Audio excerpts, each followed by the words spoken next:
এক গ্রামে এক দরিদ্র মানুষ ছিল। তার নাম ছিল আব্দুল্লাহ। আল্লাহর উপর তার ভরসা ছিল খুব বেশি, কিন্তু তার পরিবারে খাবার পর্যন্ত ছিল না।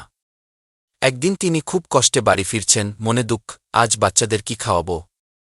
রাস্তার ধারে হাঁটতে হাঁটতে তিনি হঠাৎ দেখলেন মাটিতে সোনার মতো কিছু একটা চকচক করছে। তুলে দেখলেন একটি সোনার দাঁত। তিনি ভাবলেন, এটা বিক্রি করলে তো অনেক টাকা পাব, আজ আমার পরিবার খেতে পারবে কি।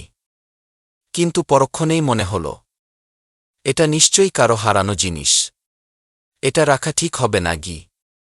আব্দুল্লাহ দাঁতটি নিয়ে গ্রামের মসজিদের ইমাম সাহেবের কাছে গেলেন।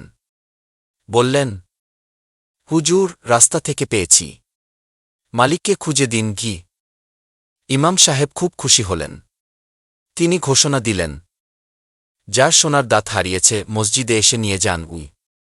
দুদিন পর একজন বৃদ্ধ এসে কাঁদতে কাঁদতে বললেন, দাঁতটি আমার, আমি খুব গরিব, এটা ছাড়া আমার কোনো সঞ্চয় নেই, আল্লাহ আপনাকে উত্তম বদলা দিন ঘি।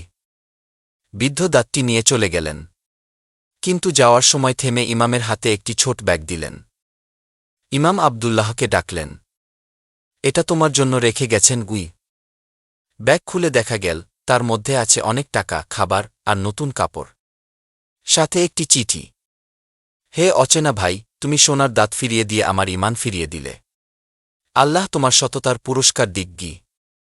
সেদিন আব্দুল্লাহ চোখ ভিজে বললেন, যে আল্লাহর উপর ভরসা করে, আল্লাহ তার জন্য অপ্রত্যাশিত পথ খুলে দেন গু।